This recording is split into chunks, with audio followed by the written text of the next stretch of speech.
Next year is Monster Hunter's 20th anniversary. Recently over at Tokyo Game Show we got some teases for something, but not any real announcements. I mean, we've probably got a new mainline game coming up, it's just about that time. This is something I have my own opinions on that I'll want to talk about later, but for now I think it's equally important that we see some sort of re-release of the classic titles. Remakes, remasters, whatever you want to categorize them as. You see, Monster Hunter is a series that is often viewed very linearly. It's often seen through the lens that each new game is a replacement for the old, and each game should be an improvement that renders the old one obsolete. Something that led to bickering even back in the day. 5th gen is not the first time older fans complained about changes. While this sort of out with the old, in with the new mentality crops up in many franchises, I feel like it's particularly prominent in Monster Hunter. Most likely as a combination of the fact that these are games with a multiplayer focus, the fact that the earlier games really were primarily designed as the same game but with more, and the fact that the nuanced details that separate many of the older games, aside from like monster roster, are easily missed unless you're doing a close side-by-side comparison. But having played a good chunk of the games across every generation of Monster Hunter in the span of about a year, I can confidently say that these games do have their own defining nuances and features. I do want to do a video outlining all of these, but that's a bigger project. Maybe I'll do it as some special for the 20th anniversary. Until then, you'll kinda have to take my word for it. If you don't agree, this video is kind of built on that viewpoint, so you're probably not going to care, so go with me here. But anyway, let's start with part 1, why the game should be re-released. And the first reason is just that game preservation is important. As I said, these are games that can stand on their own, but currently the only game before World that is readily available is Generations Ultimate on the Switch. And the importance of preservation is amplified here because these are multiplayer-focused games. Having a version available readily for purchase that can easily be played with people is important, and re-releases would help to preserve the critical multiplayer element. Especially important since online play is going away for 3 Ultimate and 4 Ultimate in a few months. Sure, many of these games still let you play the multiplayer content solo or with local multiplayer, but it still puts playing with friends off the table for many players. Of course, this is also Capcom, a developer that is usually better than most about making sure their older games are readily available. Not perfect, certainly, but better than most. They seem to get that game preservation is important. But either way, Capcom's love of re-release collections makes me a bit more hopeful that, yeah, we will get something like this for Monster Hunter at some point.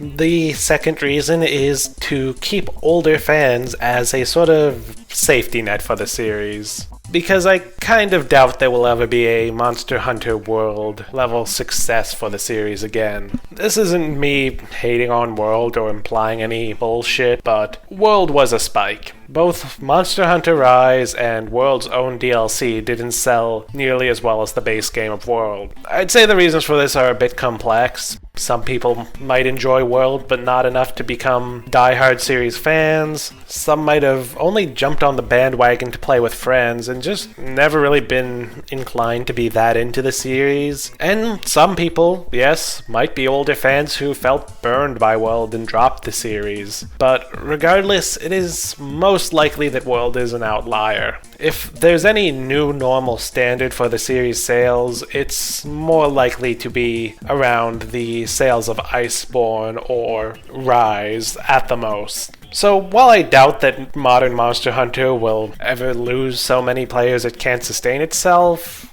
Throwing classic Monster Hunter fans a bone like this would probably do a lot to help keep them around and keep broader interest in the series alive, providing just a bit more life to it. I actually think this would work better than trying to cater a new game towards classic Monster Hunter fans, since for some of them a new game would be colored by their dislike of 5th gen and wouldn't really be judged fairly. But by making these games more readily available, complete with multiplayer, Capcom could keep the classic Monster Hunter community alive and thriving, enabling both sides of the fan base to flourish and creating room to make games with both audiences in mind. I think it would do a lot to ensure Monster Hunter stays relevant and always has at least some fans supporting it.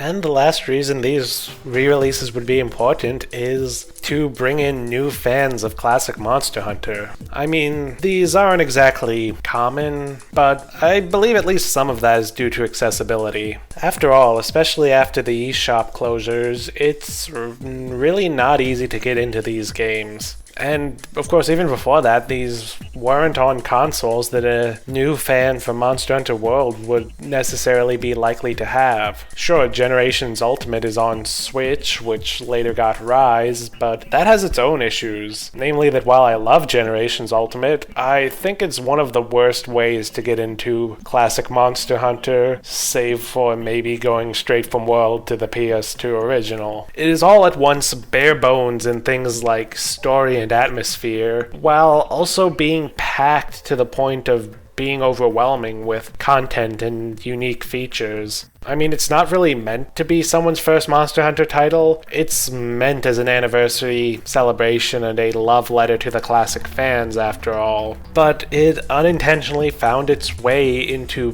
being the most obvious gateway into the older games, a role I'm pretty convinced it's not very well suited to. But I believe that a collection of re-releases could have the potential to change this, casting a wider net to get more people into the classic titles. I'm sure that some new fans will dislike these older games, possibly very vocally, but I think there are just as many people, if not more, who would fall in love with these games, even if they don't like it as much as the newer Monster Hunter titles. And likewise, I think Monster Hunter's rising popularity, combined with the very different feel of these older games, would allow them to be found and appreciated by players who don't care much for the new Monster Hunter games, but never ended up trying the classic titles in their heyday. But now, part 2, which is how I think that Capcom should go about remaking these games. Of course, that leads to the question of which games. Well, to start with, I think the bare minimum that a re-release collection would need to include are Freedom Unite, 3 Ultimate, and 4 Ultimate.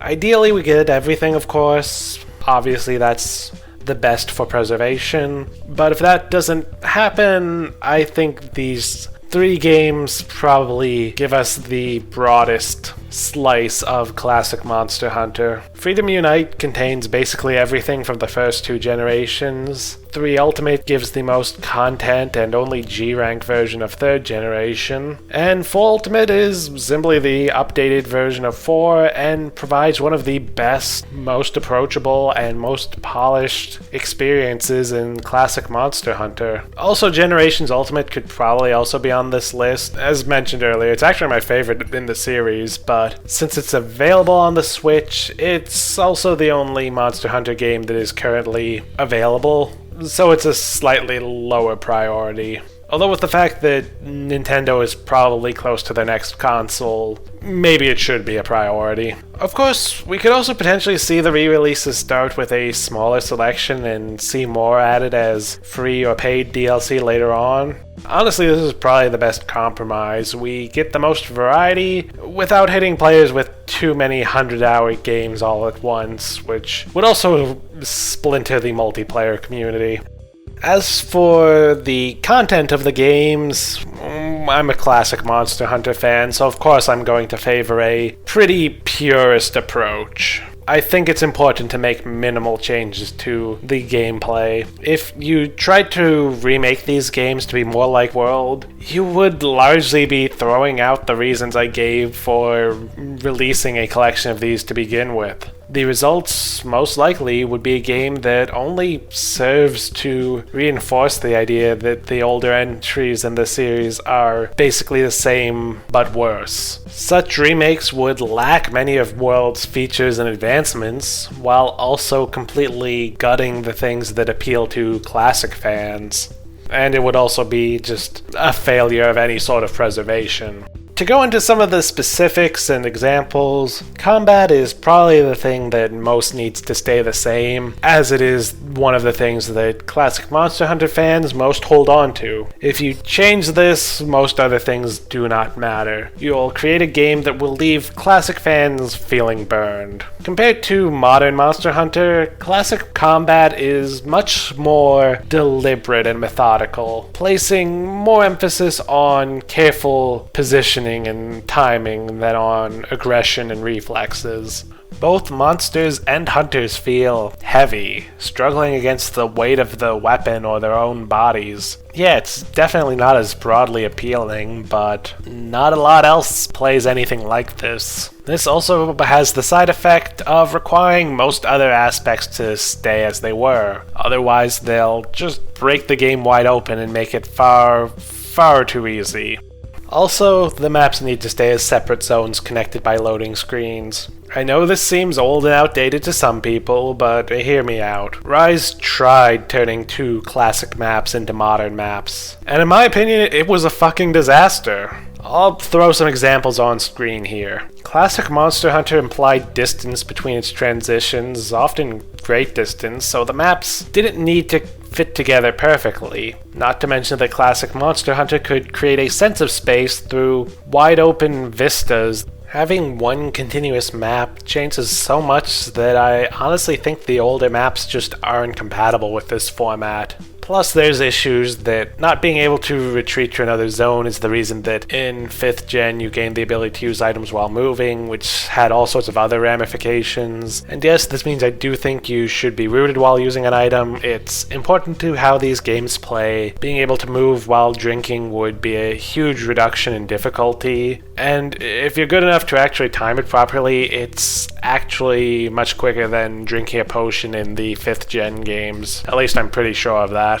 Next, really everything to do with items. Gathering, farms and their equivalents, combining, all that stuff is something that some people might see as needed quality of life changes, but I think they are important to, again, the specific vibe of classic Monster Hunter. In these early games, preparation and your supplies were an aspect of progression. In the early game, you felt like a hunter-gatherer. Getting a full stock of potions and mega potions became an achievement. In Freedom Unite, being able to stock up on hot drinks mattered because it meant you could hunt in the cold without being limited to your starting armor. And even later on, the fact that you can't freely resupply at base or quickly grab potions from your environment ensures that taking a hit matters. This is actually really important to balancing. Modern monsters are far more able to blitz you down because that's really the only way they can defeat you. You can easily replenish healing items by gathering or just running back to camp, so these monsters need to be able to KO you before you can heal. By contrast, in the modern games, monsters could wear you down through attrition. Even if you healed, that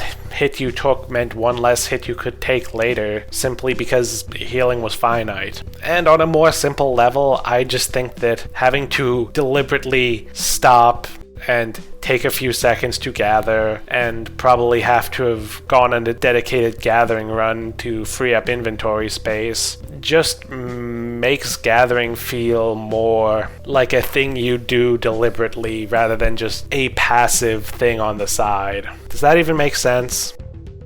Basically what I'm saying is that the slower gathering made gathering feel important and not superfluous like in the new games.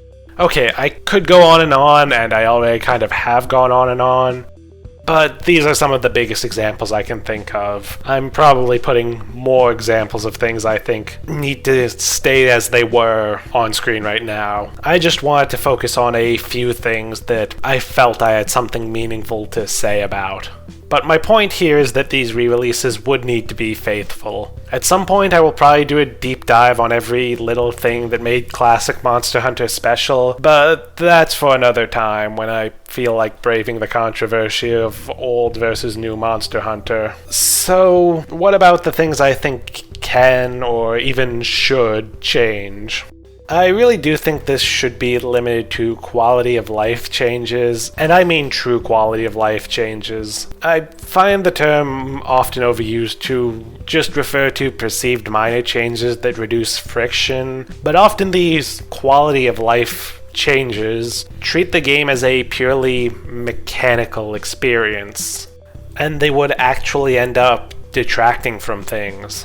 Honestly, quality of life changes are hard to define, and I feel are more defined by what they don't do, which just complicates things further. For me, it's important that any true quality of life change doesn't modify the focus or the feel of the game. And so that's going to be my goal with these changes, to affect the focus and feel of the experience as little as possible, while making it just a bit less frustrating and a bit more accessible. Firstly, better crafting menus. At very least, bring things up to the 4th generation standard. Look, this is something I think even most classic Monster Hunter fans can acknowledge isn't especially good about these older titles. I'm especially reminded of Freedom Unite, where by default, nothing of value is shown in the crafting menu. You had to hit one button to view stats, another button to view required materials, and a third button to preview the model. I don't think it's controversial to say that this could be improved. And while I don't particularly love the layout of the armor menu in Rise, I really think it would be nice to see some unified 5th gen armored crafting menu. The older games had a much more elaborate skill system, something that I loved about them, but making mixed sets could be a hassle that requires a lot of going back and forth between menus. Just being able to see all 5 categories of armor on one page would make things a lot easier. This isn't to say I would change all the menus, but I won't get too into those because those are much more personal preference. I just find modern Monster Hunter menus to be overly busy, and that includes the armor menu. As I said, I'm not the biggest fan of it in Rise, but the armor menu is just an example of where the benefits are very notable. The next thing I think could be added would be a unified online city mode. I don't think you could easily do the modern Monster Hunter thing of integrating solo and multiplayer content, and frankly I think the way it is done in modern Monster Hunter is clumsy anyway. Instead, I think it would be great to see one unified, classic, city-style area for players to connect online. Having a hub-style area as an option could be good. Probably strictly for playing with friends and perhaps for local play if there's a Switch port or something, but I'd really like to see the return of the classic online cities. But anyway, making a single unified city could also be very useful. It would avoid splitting the online community by having 3 or more games with all separate online modes. Yeah, there's sure to be some problems to solve, but yeah, problems are to be solved, not just held up as a reason to not do something. Also, I will add that it might be good to have the option to skip some of the multiplayer quests the same as you could in Rise. Fighting back through a bunch of content you already cleared in single player could often be a bit dull. Again, implementation up for debate. I don't think you should just do it haphazardly, but I think it could be a nice inclusion. And lastly, a few more minor changes. Firstly is quality of life changes from later games. The combo list wasn't added until Portable 3rd, but would make a nice addition to the earlier games. These games provided just as much guidance while combining items. They just also made you manually select the 2 items each time, so Heck, if we get some really old games like the first Monster Hunter, we can add the quality of life feature of being able to craft equipment with items you have stored in your item box. Yes, in the original Monster Hunter, if you want to craft a weapon or armor, you had to have the items in your inventory, not your item box. And while I don't want the 5th gen changes to gathering, I do think it would be fine to add the item gathering pop-ups and the hold to gather option that were not in the earlier games. And I do even think there are a few quality of life items from the modern games that could be added. First is the radial item menu. Maybe it's pushing it a little, but in my experience, I rarely fumble with items in the classic games anyway, so adding this wouldn't remove any meaningful complication to the game. And maybe also include the ability to easily mass combine items. There would need to be some adjustments to make this fit with the fact that combining items used to have a chance of failure, which, yes, I do think is important to the inventory progression and thus should remain, but being able to combine items in mass would really help. Especially, stuff you always need a lot of anyway. Potions, mega potions, buffing items, those things.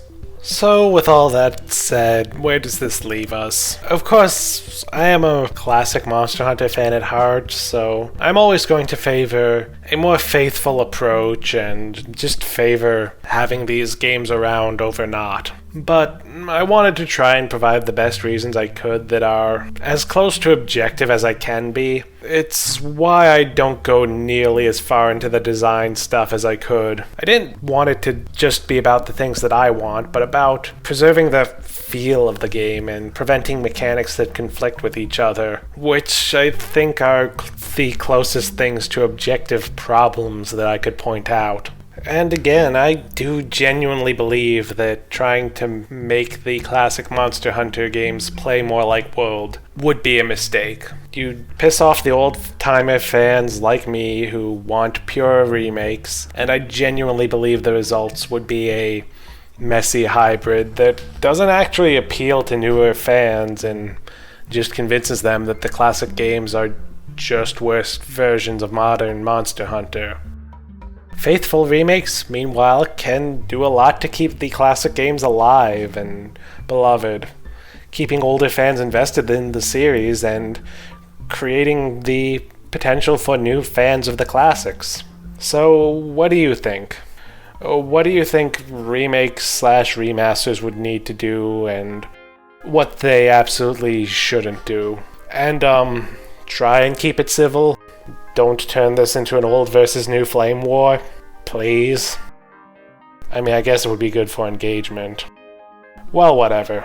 Let me know in the comments, and I will see you all next time.